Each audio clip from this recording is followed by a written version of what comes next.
loading up the hearse, throw it in reverse. I come from the church of the Marvel Universe. Bodies getting stuffed in the bags. Hey everybody, and welcome to the Cryptcast. I'm Mike. What up, Crypt Crawlers? I'm Brian. And we are coming to you from inside the Comic Crypt in Newtown, New Jersey. And we're here with part 2 for, not Civil War, Jesus Christ. We're here for part 2 of House of M. We had a Civil War talking about House of M. Yes. Oh yeah, I don't know how to segue into this properly. No more mutants. All right. Issue 5 starts with Layla, with Emma in like a projection of her brain, going over her powers. And we find out her name's Layla Miller, and yada yada yada. Scott comes home, he gets turned, and he pukes. Like a little bitch. Uncalled for. Spider-Man doesn't puke. If anyone should have puked, it's Spider-Man. How do you know? Maybe he puked into his mask. You don't know. He wasn't wearing his mask. He was on the street. He had that gross shaved head haircut. He does not look good. Pierced ear is a bad look for him. Bad look he looks like shit. Yeah. Looks like a Ben Reilly look. He never looked like that. So right away he wants to know who they can find to turn to their side. Consummate strategist. Who we got? Speaking of Spidey, their first stop is the hardest one. And I think Pete has the most raw deal of anyone in this book. Yeah, he gets to lose so much all over again. So they hit Peter Parker, and he gets to relive all the tragedy of his life all at once, on top of having his new family ripped away. Isn't that nice? He gets the montage for him is every Just single horrible thing happened to him, all at the same time. Oh, there's one happy thing, the marriage. And then he gets the powers. And then they tell his family to fuck off, and they walk away. And Pete, oh boy. When you fuck with Spider-Man hard enough to make him want to murder you, you're fucked. Yeah. You did the wrong thing. Then we jump to a little montage of Emma too, just making the family leave. Mm-hmm. Like I said, just tell him like, all right, you can go now. Go play in the park. Have a nice day. Goodbye. Oof. Doesn't need you anymore. Yeah, there's a little like back and forth between Pete and Wolverine, and it's kind of like, you know, get your head in the game. We need to go take care of this. Then we get a montage of getting Kitty, Doctor Strange, Carol, Tony, recruitment. Yeah. She-Hulk and Daredevil. It's the same thing as that one chapter where you're like, this doesn't need to be a thing because it's like check marks, and it's like, this is just checking off the check marks and getting people. This is the other issue I said we can just get rid of because I don't care. You could have told me you got all these people without showing me every single person. The Pete thing, yes. If you want to spend half an issue talking about how Pete's all fucked up because of it, fine. All this other stuff, unnecessary. They skip Cap. They go to Cap and go, oh, he's old. He's not going to help us. So he's of no use to them at all. So they just skip him completely, which is nice for a story to go like, not this time, bud. Which also, it's like, this is cool because they're all staring down a barrel doing some ugly shit. So it's like, leave the Boy Scout out of it. I would love them to have maybe like unlock Steve and have him, all right, let's go. I don't have a shield. You have a shield? Oh, I can't run so good. Oh, I gotta sit down. I left my teeth at home. I like that She-Hulk doesn't have a costume, so her clothes barely fit. Yeah, her clothes are just hanging on. Yeah. It's like, I wasn't prepared to be a Hulk. So Emma goes through a recap of the state of things. She goes, Magneto convinced or forced his mentally ill daughter to turn the world into his own image. To pull this off, he has betrayed his friend Charles Xavier by drugging or in some way coercing the most powerful mutant psychic on the planet to dig into our minds and give us our heart's desire. Is there anyone in this room who doubts this is what happened? And everyone's like, nope. Kill him. Yes. Well, Hawkeye, right? Hawkeye's still like reluctant because she's like, the only way you'll is if Layla does her thing and unlocks your shit. Yeah. Well, he doesn't want to because he died. Well, he was gonna do it. They were gonna unlock him because he would end up having to experience his own death at that point, right? Sure. Yeah. So who knows what that would have done to him, but. Before that can happen, the Red Guard shows up and attacks them, which is great because they just turn them, and now they're on their side. Yep. Now they have, again, Mystique, Nightcrawler, Toad, Spider-Woman, and Rogue. Yeah. Oh, no, I'm sorry. This happens because Rogue touches Layla. Right. And she's the one who ends up turning the rest of them. Because she has a little rip in her glove. A rip on her pinky, yeah. Yeah. By the end of that fight, Hawkeye's disappeared. And nobody seems worried about it at all. They're like, meh, fine. Whereas Spidey says something awesome. They're talking about, like, Scott goes, we can all have our nervous breakdowns later. Everyone get it together. And Spidey goes, fine. But when we get to have nervous breakdowns, I go first. I get to go first. The plan is to go straight to Magneto. He has to know where Xavier is. Because we need Xavier to do whatever. Because. Remember that was part of the plan and you don't see him again? Mm-hmm. Then we jump back to Genosha. They should all be walking into the sunset at the end go, hey, whatever happened to looking for Charles? Well, that's part of it. When Emma goes into Cerebro, it's like, they're all gone and I don't know where Xavier is. Yeah. That's it. So, back in Genosha, Polaris is letting Magneto know that Victor Von Doom will be there soon. And Magneto is reflecting at a large memorial stone for Xavier because he died. But not. Well, we don't know because we don't know what happens to him. We saw him sitting in a room with weird people. That's true. Maybe that's what heaven is. That's what heaven is. Sitting in a room with weird people. That's church. Issue 6. The heroes go up to a helicarrier and psychically hijack it for a ride to Genosha. Grey Crow is captain of that ship. Yeah, I don't know if I clocked Grey Crow the first time I read this or the second time I read this. Because I've read this a few times. Because who the fuck gave I didn't care about Grey Crow until Hellions happened. I know, but Krakoa. As soon as I read his name, I was like, Grey Crow for Mike. Right? Yeah. Yep. He was not on my radar to care about until Hellions. Well, also, I think we both agree that Grey Crow is a way cooler name than Scalp Hunter. Scalp Hunter's an okay name. But Grey Crow is a good name because he could be an anti-hero kind of good guy. Scalp Hunter is not a good guy. Or even close to a good guy. He's a villain. Mm-hmm. We see Doom show up to meet Magneto. And they just turn it into a photo op like it's no big deal. I'm sure there's much broader context because of the mini that we don't get here, right? Right. And Quicksilver seems pretty upset about it. But when's he ever not upset? He's always upset no matter what's going on all the time. You're in a reality where it has been sculpted to make you happy, and you are still not happy. He's a miserable fuck. He's the saddest boy ever. I want my daddy to love me. So everybody gets their perfect, happy reality. Mm-hmm. Does Pietro? No, because his dad still doesn't care about him. Where's his wife and daughter? He has a wife and daughter? Crystal of the Inhumans. Doesn't happen later? No. When does that happen? He was with Crystal in like the 80s Avengers. Oh, okay. I don't know when the daughter was born. Well, maybe he doesn't like them very much. So he doesn't need them. He's not happy with them. They don't like him very much. Do you remember what happens right after this? No. In Son of M, this ass clown goes to the moon and steals the crystals that create the Terrigen Mist, and then comes back to Earth and tries to expose mutants to the Terrigen right, the Terrigen Mist. bomb, right? Yeah. And that's what made Callisto grow tentacles and shit. Mm-hmm. He's a cool guy.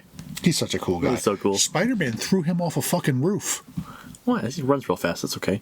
Yeah, he knew he wouldn't die. It's the only reason why he did it. Pete Right. even said so, but he threw him off a roof. He's like, just because it felt good. Mm-hmm.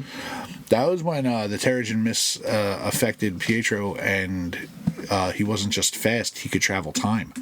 Because he was traveling time back to see himself. Mm-hmm. And he was having conversations with himself. Right.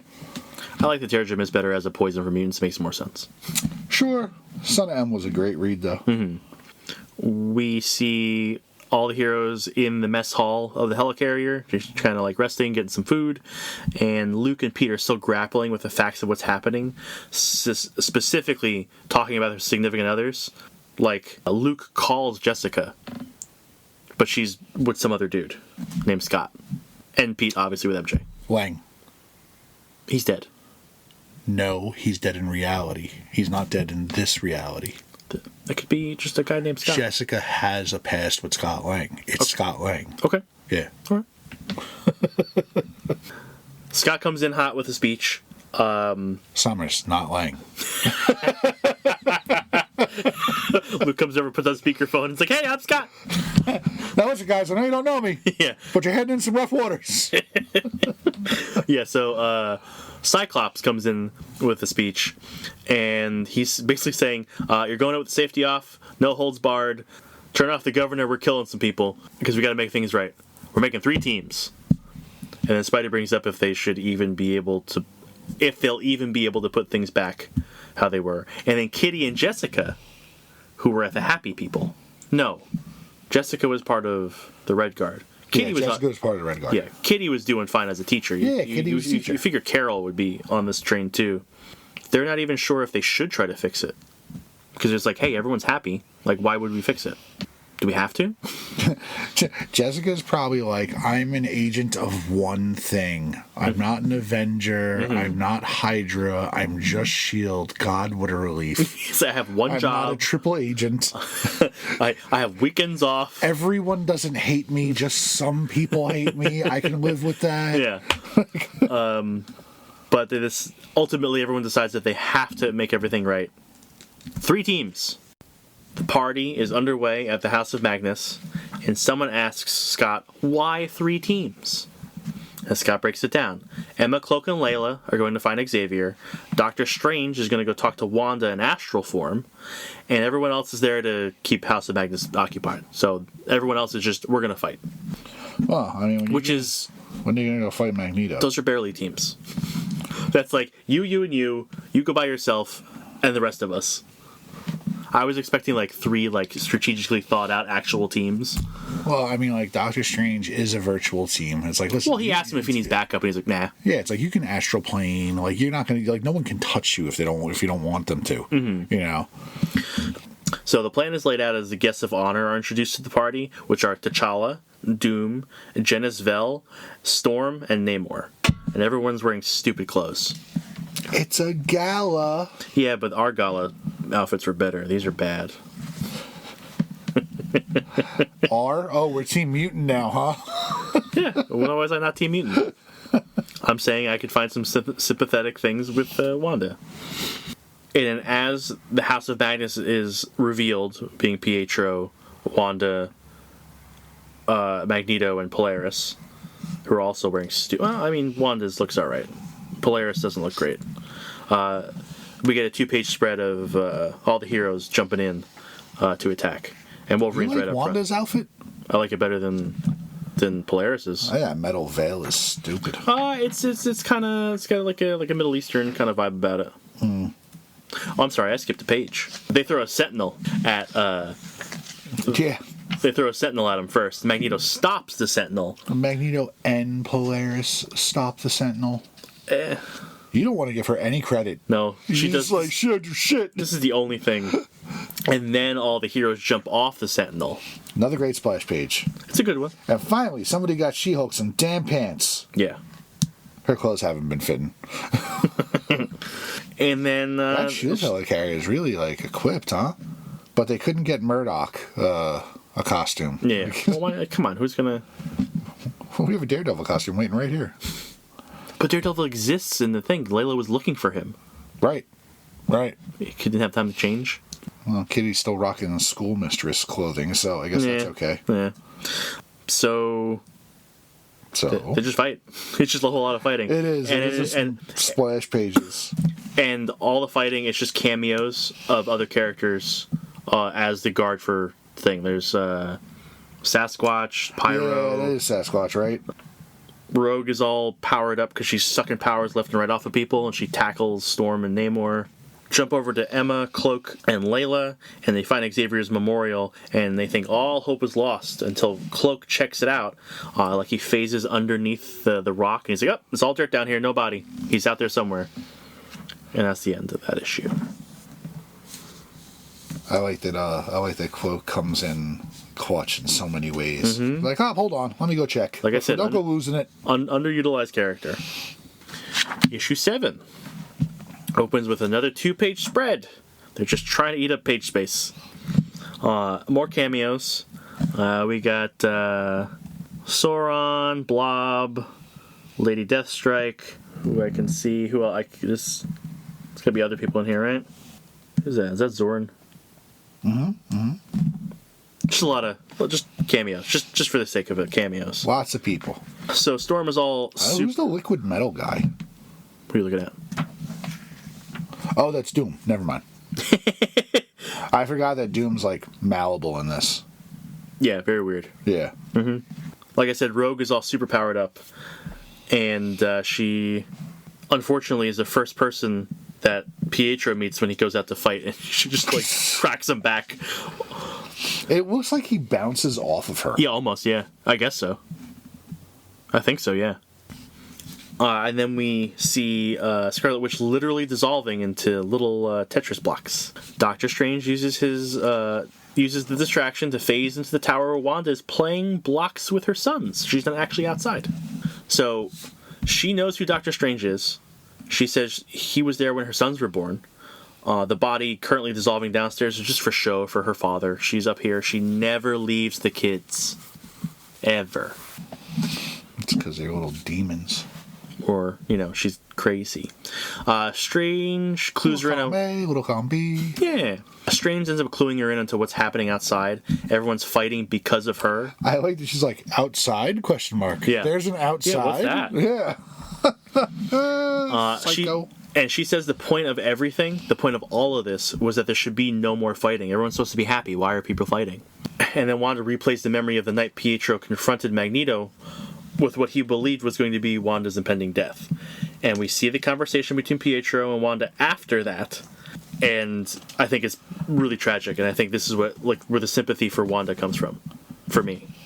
Really? This is where the sympathy for Pietro comes in for me. Well, it's both, because they're both living the same fucking life. It's just Pietro's more of an asshole about it. So Pietro lets her know what they're planning to do, what he thinks they're planning to do, and she thinks, like, hey, I think they might be right in killing me. Like, she even asks if she's a coward for not doing it herself, even though she knows she should. Yes, greater good. Or just stop making children. Well, she's not there enough to know. Stop making alien invasions when you find out that you shouldn't have made the children you made. But she's not doing any of that, dude, on purpose. If I'm Scarlet Witch, I'm never using my powers after this. You would think. You would think. Yeah. But no. She does all the time. Right, so. She's got to redeem herself. She's got to correct the wrong that she did, bring good to the world, save people for all the pain she caused. So there ain't enough. There ain't enough good. There ain't enough good to erase genocide. She created the White Hot Room. She redeemed herself. That's not redemption. Why? She allowed every dead mutant to be able to come back. Can they come back now? Not anymore. They had their window. Right. That's not her fault though. No. She gave the mutant race the means to do it, and they did a lot of it. They wouldn't need a window if it weren't for her. What are you talking about? They wouldn't need a window for her. I understand that, but she made amends by doing that. She ain't made no amends. Okay. Unforgiving. Still a genocidal fucking bitch. She's not genocidal. Yes, she is. She wasn't like, I hate mutants, I'm going to kill them all. She just had a moment. She hates mutants so much that in this reality, she isn't one. Oh my god. She is one, though. She has an avatar that's out there that's not. I know, but she made it look like she was. She didn't want to be one of those. Who cares? Because she's got to live in a tower with her kids being crazy. Exactly. So Pietro... You can't defend this psycho to me. I can defend him. No, you can't. Let's go. We gotta get through this book. So Pietro basically lays out that their life of pain is because of Magneto. Like everything he's done. He didn't make her have stupid imaginary kids. Oh my god. The trauma of being his child is what made her be unstable. Boo-hoo. Like no one's had a shitbag dad before. When you have a shitbag dad and reality-altering powers, it's a bad combo. Right? It's still not his fault that you used your powers to alter reality. It's not his fault directly, but it is part of it. So Pietro is the one who ends up pushing Wanda to change the world. He says that why shouldn't everyone get what they want? Why shouldn't they be able to be a family? So it's his fault. But they're not a family. They are. They're not. Yes. Nope. They're not his kids anymore. Doesn't matter. They were raised as if they were his kids. And honestly... And Hollywood is the most powerful villain in the world. Okay, and honestly, if you want to look at it like this could be used as the catalyst as to why they're not related anymore. So all that continuity is still there, and they were mutants up until now, and then when she recreated the world, the two of them were no longer mutants, because no more mutants. So she could potentially have rewritten their own history to have them be experiments of the High Evolutionary. Sure, except for the fact that Quicksilver still had mutant powers after that. Yeah. No, I understand. I'm just saying there's plausible. Sure, if you had a crystal ball to look into the future and go, fucking stupid movie rights, we're going to make us change the history of characters, then yeah, you could have absolutely done that. Sure. And it would have made sense. Mm-hmm. Yeah, so Pietro's like, hey, why can't we be a family? Why can't everyone be happy? Why would you have all of this power if you were not meant to use it? So he goads her into doing it. And as Doctor Strange figures out that, like, oh my god, it wasn't Magneto, Hawkeye comes in and shoots Wanda. Because Hawkeye is super cool. Yay, Hawkeye! The true hero of the story. At that same time, Magneto is confronting Layla and Emma, and Layla makes Magneto see the reality. You know what's funny? Is, I told you before, after things go back to normal, and Hawkeye, how does Hawkeye come back to life? Because he's probably just, like, remade. No. He's dead for a while. Because in the She-Hulk comics, she gets to do a cosmic tribunal. The tribunal gets her to be a lawyer in a cosmic case that has to do with multiple realities. And Hawkeye, from another reality, is in the court case. Yeah. And she slips him a note about the day he dies, so he doesn't die. Okay. So I don't know if that's how he comes back or if he comes back some other way. At the end of this, they find his suit pinned to a wall in Avengers Mansion with a clipping. And he shows back up as Ronan. Later. So that's what I was saying. Was he just recreated into the reality? I don't know. Okay. I don't know how they line up. But yeah, that's when he comes back as Ronan. Hawkeye goes and finds her, wherever the hell she is. And they screw. Okay. Right? Sorry I shot you in the back. Sorry I killed you. Sure, whatever. Right? And he doesn't bring her back. She stays wherever the hell she is. And he just fucks off and comes back. And he's like, hey, new Avenger, I'm Ronan. Yay. Then the next time we see her is Children's Crusade. Okay. So where was she when Hawkeye found her? No clue. At the end of this book, she's somewhere in Eastern Europe. Right.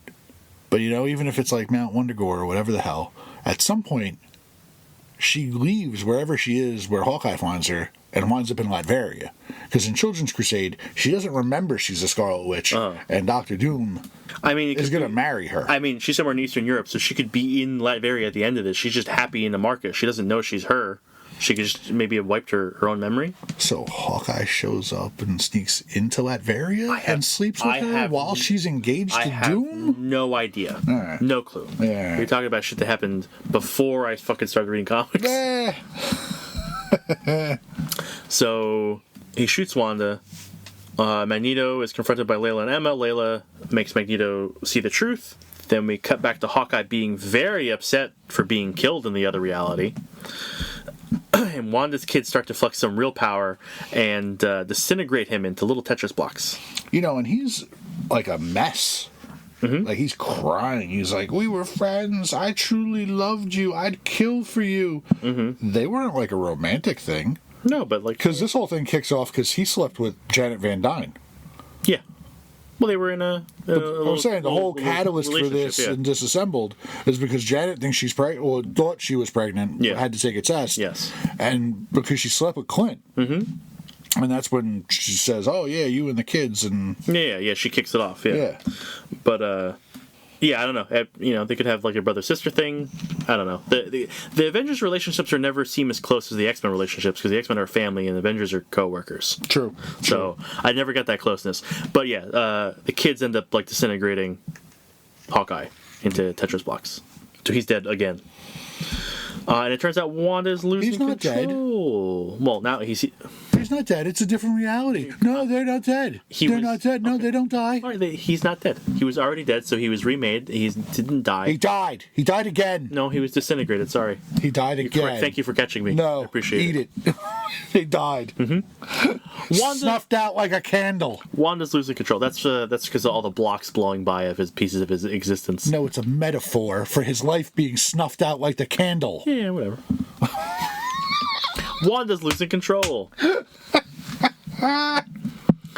Pietro comes back in a big way. Book review's losing control. It was off the rails immediately. And he nearly single-handedly takes out every single person there. Well, he's fast. Very. until Daddy shows up. And Daddy's not happy. Well, he knows the truth now. He's super pissed.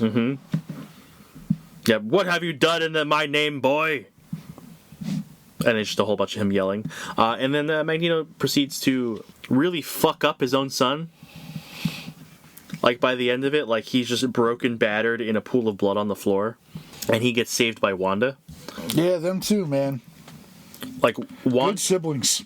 Good siblings. They got each other's backs no matter what. Wanda shows up and stops Magneto, like grabs him and, like, makes him float off to the side. And Magneto starts to, like, command her to stop, but then she removes his mouth.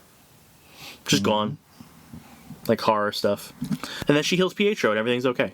Then she falls into the same line of thinking Pietro has. Magneto chose the mission over his kids. He chose mutants over them. Wanda says, we're not the next step. We're not gods. We're freaks. Mutants. Then she says the line that makes this whole book have any kind of impact at all. No more mutants. And then the whole world goes white. And issue 8, the last issue. And this issue is also about half unnecessary because it's just another checkup issue where everyone is. Yeah, you and like a closeout. I mean, after an apocalyptic ending to a chapter, you kind of need to like touch base. Yeah. This is more acceptable. This than the one's other more one. necessary for sure. So Layla wakes up and looks out her window, and there aren't mutants flying everywhere. It just looks like New York. Pete wakes up next to MJ, and she's kind of a bitch. She goes, "You okay, Mr. Parker?" He goes, "Headache. Try not getting hit on the head by my big mechanical octopus arm so much." She goes, "Yeah." Do you really take that as bitchy and not just like jokey? Like, your husband's Spider-Man. It's like, try not to get punched in the face too much. I guess, but she doesn't even look at him. She's just reading the paper. It's like, we got a wedding this weekend. Don't get punched in the face. No scars. Yeah. I know. It came off a little bitchy when I read it. Well, you know what it is? It might have been my bad move from reading a book I wasn't really happy with. You know what it is she's sitting off in the distance, drinking coffee. She doesn't even look at him. Yeah, that's what I mean. No eye contact. She's just like, whatever. Right. So, like, the artwork is kind of like, So everyone's starting to get... You know what I had lost, not to cut you off, but you know what I had completely lost mind of at the time? At this time, Peter and MJ and Aunt May lived in Stark Tower. Mm-hmm. Because the next page, when they're all in Avengers Tower... He's in his robe. And they're all inside. And I'm like, why is Pete in his fucking pajama? What the fuck's going on? Mm-hmm. Oh, yeah, he lives there. Yeah. All the heroes are starting to gather at Avengers Tower. All the heroes that are not X-Men are starting to gather at Avengers Tower. This is important. They're talking about what happened. Some remember, and some don't. Pete is really messed up about it. Like, you thought he was messed up in M-World. He is more messed up here. Sure, in a blink of an eye. You relive all those deaths at once. Mm-hmm. And then you lose a family. Right, all on top at once. of it, yeah. Yeah, you lose these people twice. Mm-hmm. Carol says, but everything is back to normal now, right? Everything seems okay now. And then a ragged-looking Doctor Strange staggers in and says, not quite. Then we go to the Xavier school, and Emma wakes up battered and alone. I don't know why everyone else gets to wake up in their bed, and all the mutants have to wake up, like, just plopped onto the fucking floor, fucked up. I like when Pete slams the table and breaks the table, and Tony's like, hey! Luke Cage is like, you'll buy a new one. Yeah. Just puts his hand on his chest and stand the fuck back and let Pete grieve. Right. Yeah, the school scene is a nightmare. Absolutely. So kids on the ground holding each other. Emma wakes up in the lawn, and she's all fucked up like she was just in a fight. Right. Where all the Avengers got to wake up like cozy in bed and like come in, right? Mm-hmm. She hears screaming from within in the building, and she runs in, and there's just kids, like you said, all around, crying, yelling, like what's going on. Everyone's super confused. No one loses like the mutants. Like, Mm-hmm. Everyone gets to roll, shit rolls off the back of the Avengers, shit rolls off the back of, like, other heroes. Yeah. Like, the mutants have, like, so much suffering. Well, they're the poster child for, like, adversity in the Marvel Universe. It's just the way it goes. So, mutants have lost their powers, but not all of them. Wolverine ends up remembering his whole life now. Yeah, which he couldn't before. Right, everything. He remembers everything. Emma runs straight for Cerebro, and she finds out there are only a few mutants left when there were tens of thousands, if not a million before. So somehow mutants have been decimated. Not decimated, because that would be like every 1 in 10. Destroyed. So she's trying to find Xavier. She can't. Everyone in the school is confused and scared. Bobby's depowered. Yeah, poor Bobby. How's he get his powers back? And Danny. And Danny. But I know Danny was depowered for a long time. What happened with Bobby? How did he get his powers back? Because he got them back pretty quick. Don't remember. Because I don't remember Bobby being depowered. So between now and me picking up reading shortly after Civil War, he got his powers back. We jump back to the Avengers, and you're listening to the news, and it's reporting what's going on. Plus, there's a statement from the White House exposing like the whole situation. Basically, in the White House is like, this isn't anything the government did. We're cool mutants. This is not us. Don't hate us. And the news reports end with Stryker proclaiming that humanity needs to finish off what has already begun. Like, God took out the mutants, now we need to take out the rest. God, I love Stryker. Yep. So they put together that only those that were at the fight being protected by Emma psychically and Strange magically actually remember what happened, which explains why some remember and some don't. And Strange can't currently locate Wanda. He also says he failed completely in his duties as Sorcerer Supreme. Like, her changing reality with magic this way was squarely in his wheelhouse, and he fucked up hard. Spider-Man wants Strange to remove the memories of what happened, but he can't because magic doesn't work that way. And Spider-Man really, really, really, really wants him to remove those. He yells at him to do it. Back on Genosha, we see Magneto walking around in a daze. He's also been depowered. He's walking down a road, and he's just trying to make a fork move. The Master of Magnetism can't make a fork move. How long was he depowered for? I don't know. Because does that go all the way to Utopia, where he was... No, he had his powers before Utopia. Well, I know he was hanging out with the High Evolutionary for a hot minute, and the High Evolutionary made him a harness to mimic his powers. Then he got his powers back sometime around there, because he had his powers at Utopia. Yeah. Because remember, he grabbed the bullet and got Kitty back. This is also where we see what I talked about before. We see Hawkeye's outfit and news clipping pinned to the remains of Avengers Mansion. The original one. Alright, yeah, so the Avengers go to confront Magneto. Oh no, the X-Men go to confront Magneto. Magneto doesn't know where anyone is. He doesn't know where Wanda is. He doesn't know where Xavier is. He doesn't know where Pietro is. And then we hear Hank Pym on the news talking about what happened as we see Wanda happy in a market in a small village somewhere in Eastern Europe. Pym mentions all the energy once produced or controlled by all those depowered mutants had to go somewhere. He says for every action there is an equal opposite reaction. What will be the reaction to this? And then we see a giant energy flare on the Earth. And it ends. And like I said, after this, there's an extended issue of the Pulse from earlier in the book. So, what was that? Do you remember? I do not. Phoenix coming back online, like I don't know what that was. I don't know. I don't know what that was supposed to represent. Yeah. But Bobby never really lost his powers. How's that work? His mind just sort of shut down his powers. Okay, so he had psychosomatic power loss? Pretty much. In X-Men 178. Yeah, in 178, he's captured by a militant anti-mutant group that now figures it's the best time to attack the X-Men. And he's about to be shot. Like they have a gun against his head. Mm-hmm. And when they shoot him, he ices up? He turns nice, yeah, he ices up. All right. But they said that like a bunch of people like got their powers back gradually and under times of like duress. Okay, so just like a second like turning on of the gene. Yeah. Okay. Yeah, I was curious about some of that. But yeah, as far as the book goes, again, I don't like it as much as I used to. I think, again, it's robbed of the context around it, but I don't necessarily think that'll help it a whole lot. I mean, other than like the Spider-Man thing, because the Spider-Man thing is probably the most interesting thing in here, other than the No More Mutants. I think Avengers Disassembled, like leading into it, like if you read it as a whole, Avengers Disassembled might be a better read than this. Oh, it absolutely is, because you get to see Ant-Man die, and Hawkeye die, and Vision die, and She-Hulk rip Vision in half, and all kinds of crazy shit go out. Like, again, this just felt like a. But that scene poolside. Just the two of them hanging out, chit-chatting, and the fact that, like, when Wanda says it, she knows she fucked up. Janet, Yeah, when Janet says it. Yeah, but like it just came out. She didn't mean it in any kind of way. Like literally, like if you just accidentally let something slip, it just happened, and it's just something so small with such huge impact. Avengers should not have kids. Superheroes should not have kids. That should be a rule. And you thought you could have 2. What? What? What does that mean? 2 of what? Oh, nothing. No. What did I say? I'm just tipsy is all. Margaritas out in the sun don't mix. I gotta pee. You gotta pee? I gotta pee. I just fucked up reality by being a drunk hanging out by the poolside. She wasn't even a drunk. They were having drinks. I know. She just let it slip.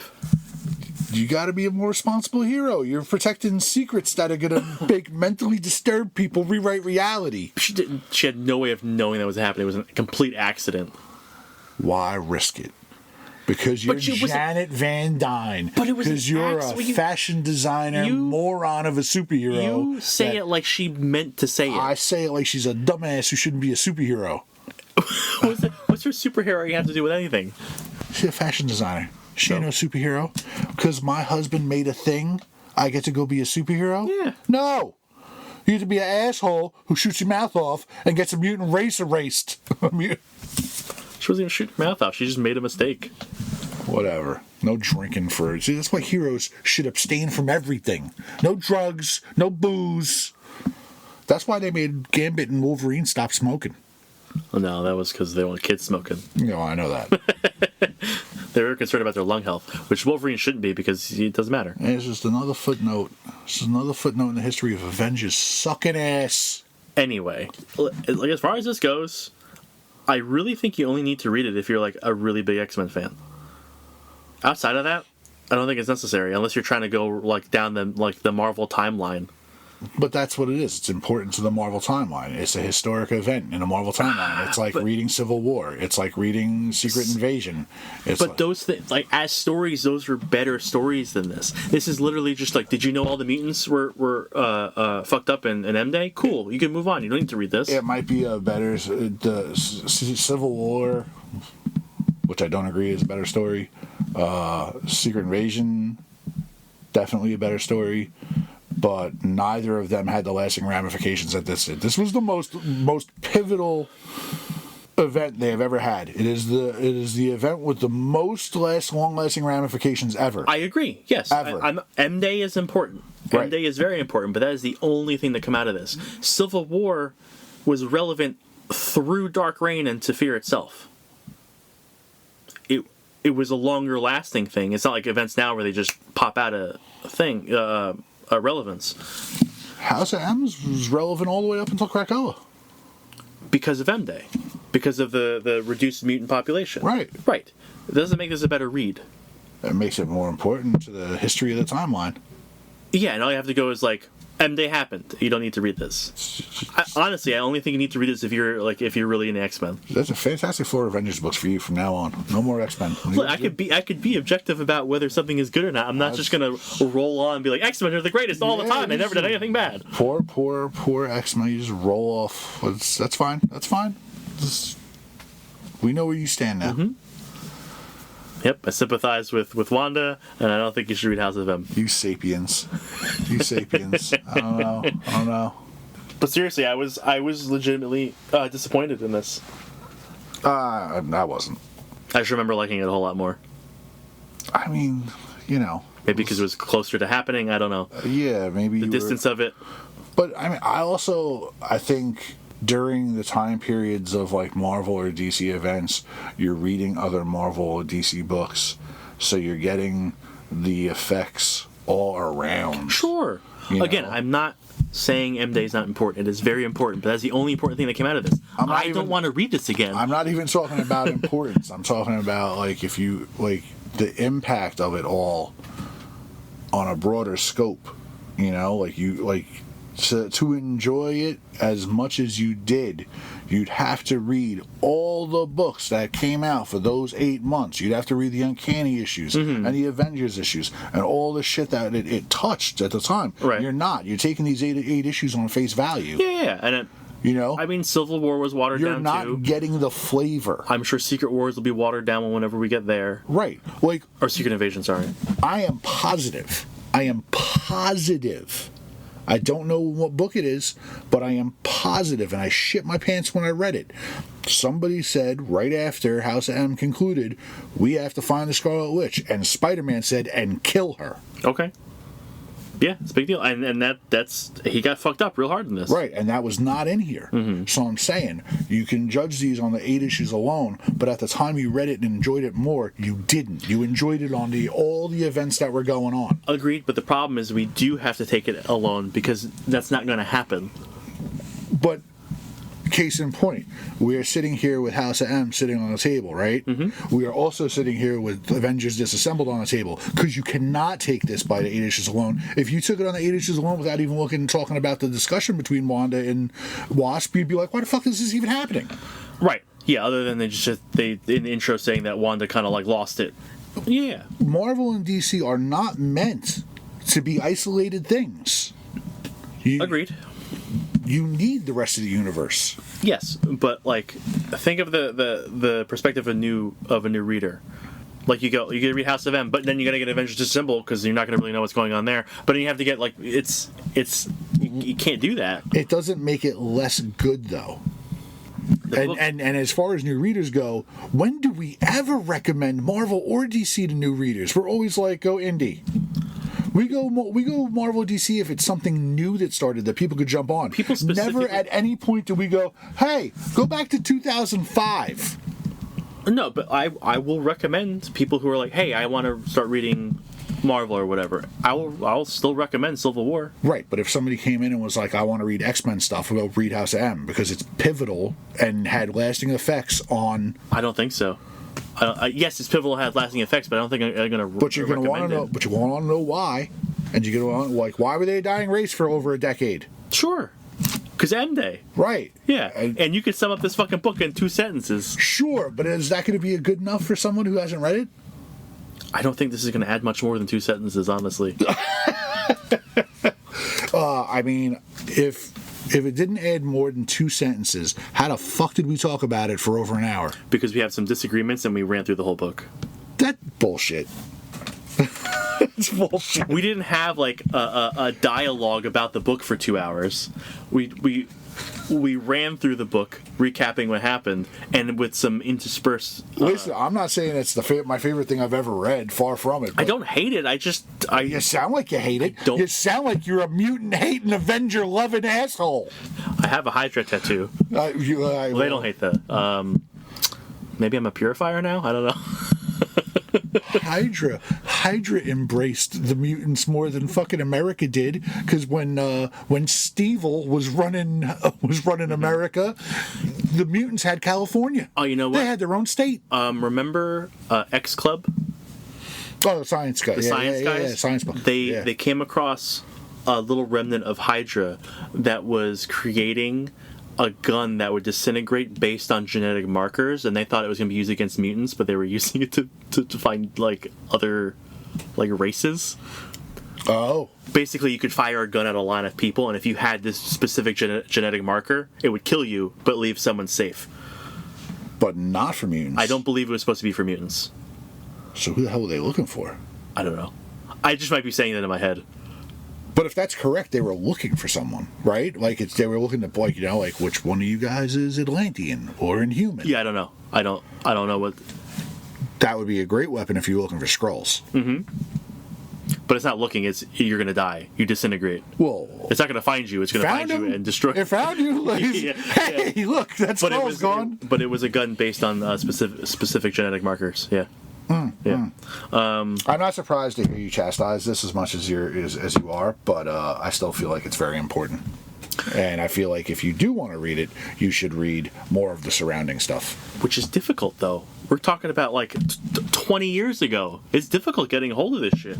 I mean, yeah, but it's out there. Yeah, it's out there. You gotta do some work. Yeah, I mean, House of M's right here. Disassembled's right here. Look, those are the two most important things. Yeah, I guess. I don't know any. Actually, that's not even true, because all of the books at that time have the headliner, the sidebar. Mm-hmm. So you go digging in back issues, you find them. They'll tell you. You know, you might not find the miniseries, the Fantastic Four miniseries, the Spider-Man miniseries, but you'll be able to find the X-Men issues where Magma and her boyfriend are flying through a volcano when Wanda says no more mutants, and her boyfriend's powers get turned off, and he falls into the volcano and dies horrifically in front of her face. Right. But that's the flavor. It's the stuff that happened in other places. Yes. Broader context does make these events better. Yeah, agreed. I guarantee that even Civil War and Secret Invasion and other stuff, they'll be like, oh, there's that moment, and then you read it and you go, oh shit, that moment didn't happen. They are made better by having the broader context. 100%. I'm just saying the book on its own is underwhelming. Sure. And realistically, the No More Mutants is the only important thing that happened here, other than Spider-Man getting more fucked up than he already is. Well, you get just how badly Spider-Man gets fucked up. You get just how creepy the whole Magnus family is. They're profoundly dysfunctional. Yeah, I mean, I would say that like Quicksilver and Scarlet Witch's codependency is the most disgusting here. Where it's like, it's a survival tactic, though. You have a piece of shit dad who doesn't care about you. It seems like he's abandoning you for his crusade. Of course, you're going to rely on each other. But for years, people went, "Oh, does he want to bang his sister?" I never got that vibe. Lots of people have, and they even took it to the extent in the Ultimate Universe. Really? Yeah. I didn't read any of the original Ultimate Universe. I believe that was a thing. I could be wrong, but I believe that was a thing. Gross. Or they heavily implied it was a thing. Gross. But people have said as much, and then, like, you get the vibe of codependency. You get the vibe that, like, these kids had Magneto as a dad. Mm-hmm. And as an absentee dad, like, he left them as children. Mm-hmm. He didn't raise them. He was still there looming over them for stuff. For some stuff. But, like... He didn't have them up into adulthood, and then, he shows up by himself. He doesn't have a brotherhood. He makes a brotherhood and goes and finds his kids and goes, you're going to be mutant terrorists. Yeah, imagine that. It's like, hey, I already found a family. I'm going to make you part of my family, even though you're my family. Also, you're villains and terrorists. So, but that's what I'm saying. He left them as children and then went back and found them and was like, hey, be evil. Abandonment's an issue, too. Right. But he, found them. They went, oh, Daddy found us. This is great.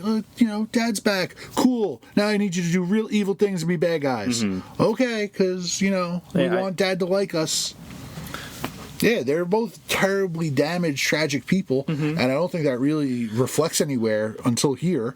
Okay. Honestly, I think the story made Pietro more of an interesting character. Like I said, I love Son of M, and I think he's a grossly underused character because he is so broken. Okay, I don't disagree there. That kind of thing's interesting. Yeah, I'd say outside of making Wanda a little more sympathetic to me, trying to excuse her genociding a race, but... Yeah, I don't know. There's stuff in there, but like I said, overall, I'm underwhelmed by it. I stand by, only read it if you're, like, a huge X person. I say read it if you're a Marvel person. Fair enough. Oliver Coipel's artwork is... Yeah, the artwork's great. Everything looks awesome. Yeah.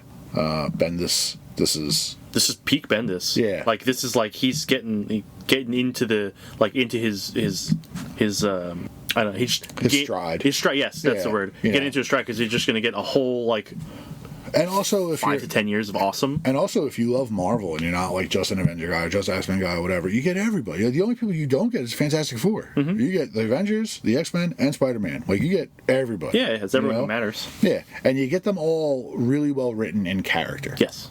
Yeah. Yeah, character-wise, everyone's who they're supposed to be. You get Cap being the bleeding heart to the point where we can't even use him. Like, we're not even going to wake him up because we don't want him to know. Well, it's because he's old, not because he was bleeding heart. I'm going to help. I'm going to sit down. Which, again, is interesting. I would have. No. Again, it's interesting. Could have been funny. It could have been funny, but it's interesting in the fact that everyone got their happy thing, right? Like, he was living by himself. He didn't have Sharon Carter, and he didn't have Super Soldier Serum anymore. He was not a hero anymore. Is Captain America's happy place to not be Captain America anymore? Just to be a normal Joe? His happy place could be that I lived the life. He was in the military, the Air Force, right, instead of the Army. And he got to live a full life, possibly married to Sharon, but she had died. Does that not? Because they had said he was like over 100 years old. Right. But does that not make Steve terribly tragic? He's more tragic. He's still Captain American when he doesn't want to be. Because he has to be. All right. Right? He feels the duty supersedes his own want. Yeah, so as long as he's physically able, he has to get up and do the job. Mm-hmm.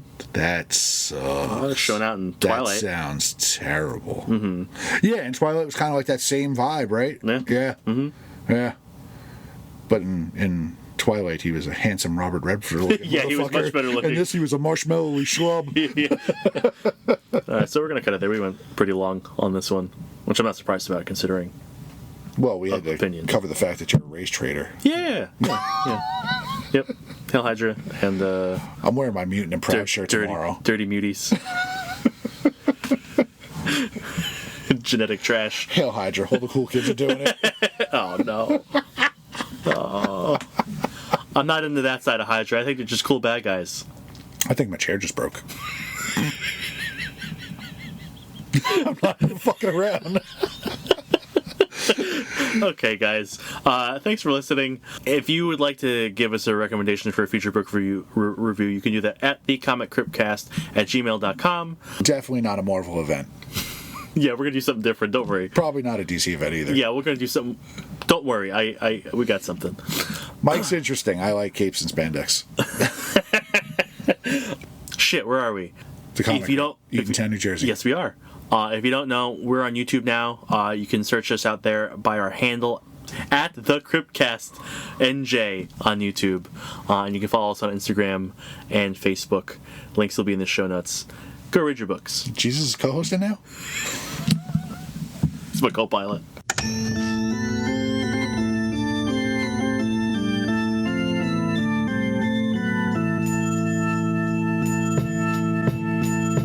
We loading up the hearse, throw it in reverse. I come from the church of the Marvel Universe. Bodies getting stuffed in the bags like comics. The hardcore get it while the soft bitches vomit. I came to this earth on a radiated comet. Now the planet is in perilous danger because I'm on it.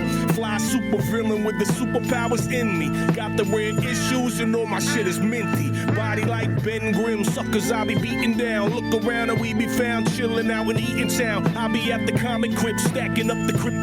Doomsday and Superman every time I grip the mic. Dark Phoenix overloading, supernova sunspot exploding. I'm the Punisher reloading Bobby Drake when he's frozen. Storm forming ominous clouds over the ocean. Working with Professor X to master my emotion. Have you posing in the box whether you know it or not. I'll easily bag your bitch like Logan did to Scott. Mr. Sinister plots when I administer shots to clone Gene from a jeans. Then this shit'll get hot like Inferno. Burn slow, humans are ash. God loves man kills in the days of future past. Now I'm working on a science lesson. Me and Brian Stratton, a rat in a cage who can't stop buying X-Men. Like a flower that blooms in the spring.